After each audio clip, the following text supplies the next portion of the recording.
Mootii artii Oromoo falmaa mirga dhala namaatii fi qabsaa gameessa Dr. Kabajaa Alii Birraa ji'a dabre kan du'aaniif biraa dabuun ni yaadatama.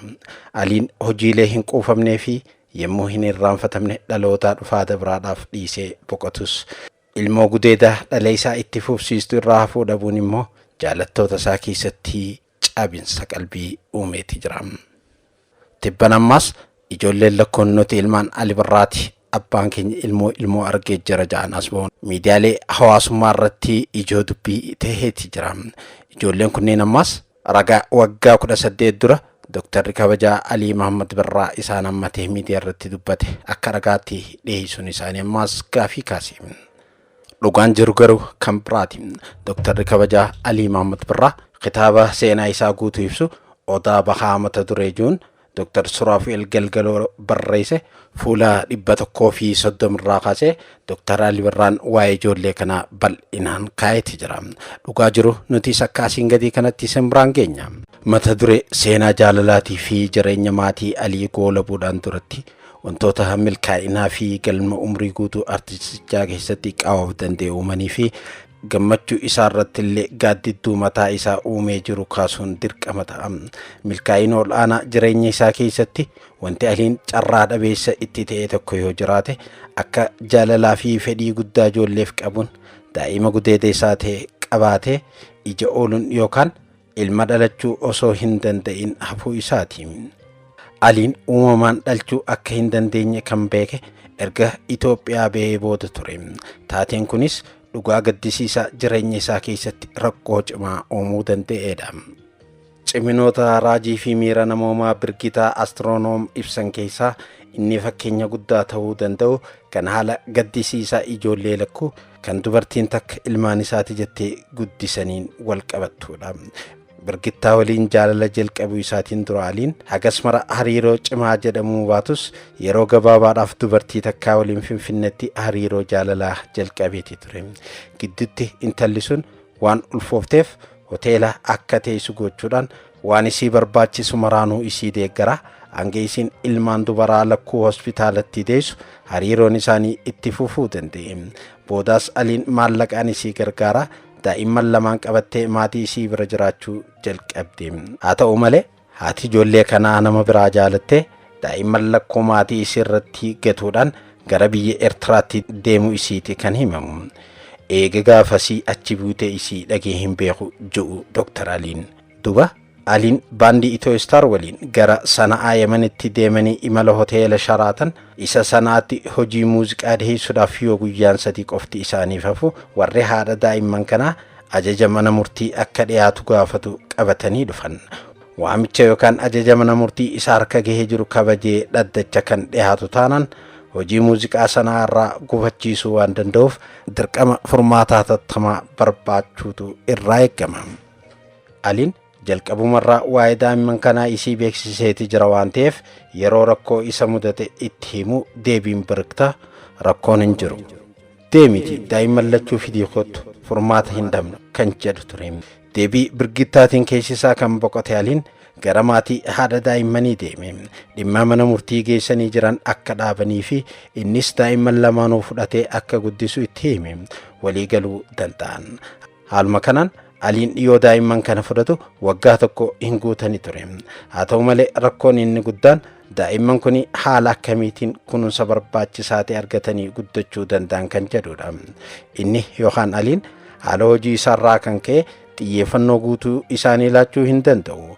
Birgittaanis taatu hojii ergama dippiloomaasii qabdurraa kan ka'e daa'imman kanaaf yeroo oolu gahaa hin qabdu ture. Namni biraa fira dhiyoote waan hin jirreef Birgittaan yaada tokko dhiyeessite. Akka abbaan Alii daa'imman kana guddisanii fi hojjettuu manaa dabalatee baasiin isaan barbaachisu hundi ji'a ji'aan akka guutamuuf. Abbaan Aliitis yaadicha fudhachuudhaan ijoollee lamaanuu simatanii dirree dhawaatti of biratti guddisuu jalqaban.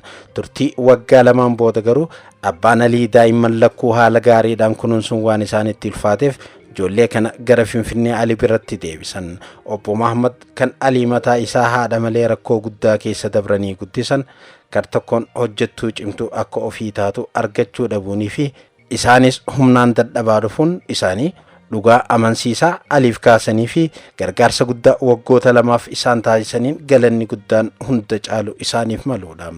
Aliin haala guddina daa'imman kana rakkoo yaaddeessaa itti ta'us Birgittaan garuu furmaanni akka hin dhabamnee fi dhimmicha salphumatti fudhachuudhaan gammachuudhaan ijoollee kana simate. Sanbooda immoo gara qindiilee lammii Fiinlaand kan magaalaa Bishooftutti daa'imman deeggarsa akkasii barbaadan kunuunsanii guddisanitti isaan geessite jechuudha. Akka waliigaltee isaanitti kaffaltii guddisaa fi barnoota daa'imman kanaaf barbaachisu hunda Aliin kaffala. Qindiileen ijoollee guddisanis haala jijjiirama daa'immanii waggaatti yeroo lama gabaasa suuraadhaan deeggarame ni dhiyeessu. Haala kanaan ijoolleen magaalaa Bishooftuu guddistoota isaanii biratti galan hedduu osoo hin turin Alii fi Birgittaan gara biyya Ameerikaa kan deeman. Wanti hunduu haaluma kanaan deemaa osoo jiru yeroon umriin daa'imman lakkoodhaa naannoo waggaa 9 ta'utti waa'ee eenyummaa daa'imman kanaa irratti shakkiin Birgittaa akkaan dabalaa dhufe. Yeroon isaa biyya Ameerikaatii gara Iswiidinitti deebi'anii garuu osoo gara Saawudii Arabiyaatti hin deemin jechuudha.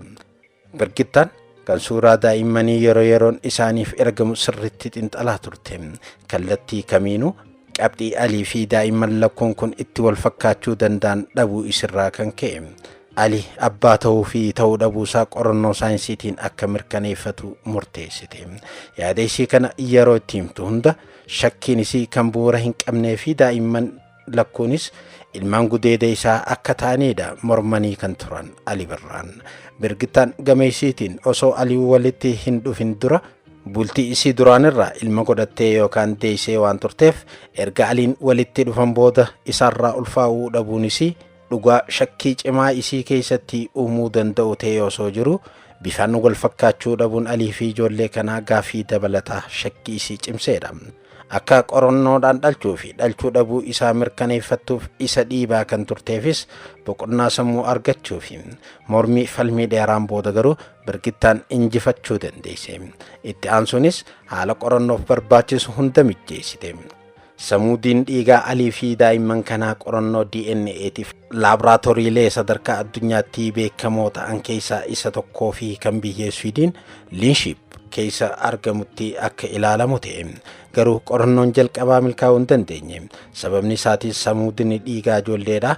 Laaboraatoorii san kan dhaqqabe erga sa'aatiin 24 dabreen booda waan ta'eef. Birgittaan osoo abdiin muratin qorannoo marsaa lammaffaaf ijoolleen Bishooftuu gara Finfinnee akka dhufanii fi kiliinika SIDA isa naannoo addabaabaayii Meeksikootti argamuun dhiigni isaanii akka fudhatamu taasifame. Saamuda dhiigaa ijoollee lamaaniitiif tikeetiin xiyyaaraa teessuma lamaa muramee fi osoo yeroon jedhame hin dabrin saamudni Liinship gahuu danda'e. Xumura irratti ogeessi qorannoo DNA dhaabbatichaa oduun Alii fi Birgittaaf qabatee deebi'e oduu gaddisiisaadha. Baay'een gadda jechuun jalqabeem. Bu'aan qorannichaa fi ijoolleen lamaanuu hariiroo yookaan walitti dhufeenya tokko akka hin qabneedha kan agarsiisu. Kanaafis ati gonkumaa abbaa ijoollee tanaatii miti je'een dhugaa jijjiiruu hin danda'amne ta'us oduun kuni oduu sukkanneessaa bakakkaa waaqaatirraa hammaatte.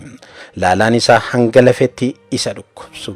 Kan gaddaa fi rifaatuun isaas hidda dhiigaa keessa dabre hanga dhuhaatti isa raateessu ture. Ijoolleen dubaraa lamaan kan waggoota 9 guutuuf abbaa isa taasisanii turaniif kan innilleen ilmaan qabaachuu isaa ittiin dhaadachaa turedha. Tasa dhalasaa akka hin ta'in kan hubate. Yaadaan of duuba deebi'ee seenaa kaleessaa yoo xiinxalus dhugattuu intala jedhamteen kanaan alatti dubartiin bultiinis ta'e hiriyyummaan Aliif ulfoofte hin jirtu. Kun immoo carraa hamaa bara umrii isaatti dhala dhabuu isaatii fi dhaluus akka hin dandeenye mirkaneesseef. Aliin sanaan dura wal'aansa baqaqsanii yaaluu taasisee tureen walqabatee qorannoo isaaf godhameen akka ilma dhaluu hin dandeenye itti himameeti jira. Gaafas garuu dhalchuu danda'uu dhabuun isaa jireenya isaa fuulduraatiif malee ilmaan lakkuu duruu argatee jirulleen ijoollee isaa ta'uu akka hin dandeenye tasuma hin shakkine. Qorannichinis kana mul'isu waan ta'eef waan hunda caalaa wanti nama gaddisiisuu fi kan of keessatti illee yaaduuf akkaan isatti ulfaatu ibiddi mana isaa isarratti hidhamuu isaati. Hidda dhaloota manaa yookaan maatii isaanii yoo ilaalamu Akaakoon isaa yookaan abbaa guddaan Alii maatii isaatiif tokko qofa turan. Abbaan Alii Muhammad Muusaatis ilma tokkicha Muusaan dhalerraahi. Obboleessa isarra xiqqaa dhalatee umrii daa'imummaadhaan du'ee yeroof dagatullee ilmi kophaa silaa hidda dhaloota maatii isaanii itti fufsiisuuf sadarkaa umrii geessummaarra ga'e Alii Birraa qofa ture. Innis dhalchuu waan hin dandeenyeef cancalli sanyii dhaloota isarratti cite yookaan ibiddi manaa alirratti dhaame jechuudha. Jaalatees jibbees garuu gorsa doktarichaatii fi hundaa ol immoo waan rabbiin fide fudhachuudhaan jireenya isaa itti fufuun dhimma filannoo dhiyaatu miti.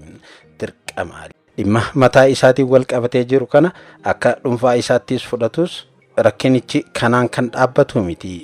Nis hin dhaabbatu. Daa'imman lakkoo waggaa 10 hin guunne sunis eenyummaan abbaa isaanii isa dhugaa hin beekamne. Dhugaa kana beekuudhaaf ammoo mirga guutuu qabu. Alii fi Birgittaan yeroo fudhatanii erga irratti mari'atan booda deeggarsa isaaniif taasisaa turan itti fufuudhaaf murteessan. Kana gochuun dirqamni seeraa isarra jiraate osoo hin ta'in miiraa fi seexaan namummaadhaa olaantummaa qanate yookaan namummaan isa dirqisiiseeti. Hiikaan gaa'ila Alii fi Birgittaa akka lakkoofsa Awurooppaanotaa bara 1992tti kan raawwatame. Dhimma ijoollee kanaallee akka dhimmaatti kan kaasan namoota birooti.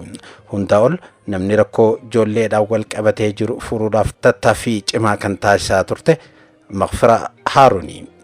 Maqfiraan gara firoottan Alii isaan magaalaa Dirree Dhawaatii fi Funyaan Biiraatti argaman bira deemuudhaan ijoollee kana dhalasaa godhee akka fudhatuuf akka firoottan isaa isa amansiisan gochuuf isaa sirra deddeebiin kadhattee jirti.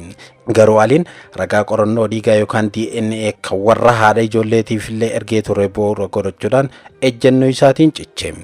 Waan uumameenis ta'e carraa dhuunfaa isaatiin qalbiin isaa cabee kan jiru Aliin akka burjaajjeeffame yookaan gowwoomfameedha kan itti dhagahamu. Haa ta'u malee miira kana keessatti illee ta'e haaluma gaddisiisaa yookaan carraa hamaa uumamee jiru sana malee namni addatti abaaree yookaan itti gaafatamaa taasisuu hin qabu.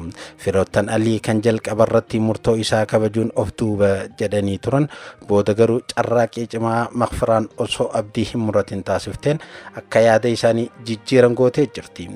Liilliinis taatu bu'aan qorannichaa isii harkatti argamullee isarratti qofa hundaa'u akka hin qabneedha kan yaaddu. Gorsaa fi ejjennoo isii kan tures waggoota danuudhaaf hanga Aliin miira abbummaa fi deeggarsa maallaqaatiin isaaniif taasisa dirqama abbummaa isaa bahataa turettiifu fuulduraafis abbummaa isaa fudhate yoo itti fufe wayya kan jedhudha. Kanarraa kanaaf garuu murticha isumaaf kan dhiifte. Kar tokkoon Maqfiraa fi maatii isaa gammachiisuudhaaf hundaa ol garuu dhiibbaa cimaa firoottan isaatirraa boqochuudhaaf jecha abbummaa ijoollee lakkoo fudhachuudhaaf murteesse. Gaaffii fi deebii akka lakkoofsa Awurooppaanotaa bara 2005 yeroo gara biyyaatti deebi'ee turetti taasiseenii fi kan viidiyoodhaan waraabamee ture irratti bakka ijoolleen lamaanuu argamanitti Aliin abbummaa isaa fudhate ijoolleen ilmaan isaa ta'uu ifaan ifatti labse. Osoo Aliin Itoophiyaa keessa jiru wanti hundi haala gaariidhaan kan deemaa ture. Ijoolleen dubraa lamaanuu mana jireenyaa isaatti simatamanii hanga taateen addaa isaan adda fageessu uumamutti yeroo muraasaaf hariiroo maatii isa dhugaa ta'e uumuu danda'aniiti turan. Taatee uumamee jedhameen garmalee gadduu isaa kan ibsu Aliin garuu maalummaa dhimmichaa himuus ta'e deebiseellee yaaduu hin barbaadu jedhe. Haala ture hunda keessatti garuu inni gama isaatiin waan gaarii isarraa eegamu hunda akka godhee jiruu fi waan dhuunfaadhaan akka rakkootti ofirratti kaasuu danda'urraa qalbiin yookaan seexaan isaa qulqulluu akka ta'edha kan itti dhagahamu. Waanuma hunda caalaa garuu ijoolleen kun gurguddatanii akka jiranii fi ofiin jiraachuu akka danda'an amana. Haala akkasii keessatti namni addatti fayyadamu yookaan injifatu akka hin jirre kan kaasu Aliin hawwiin isaa jireenya isaanii hegeree keessatti wanti gaariin akka isa qunnamuudha. Kabajamtoota hordoftoota keenya dhuga Dr. Kabajaa Alii Birraa waa'ee ilmaan isaa laalchisuudhaan afaan isaatiin dubbate kitaaba Dr. Suraafeel Daanyachoo barreesse irraa fudhanne. Kitaabicha gara afaan Oromootti kan hiike gaazexeessaa Zamarkun Misgaanaawi. Saganticha qaniin isin biraan ga'e Muhittiin Abdullaahiiti.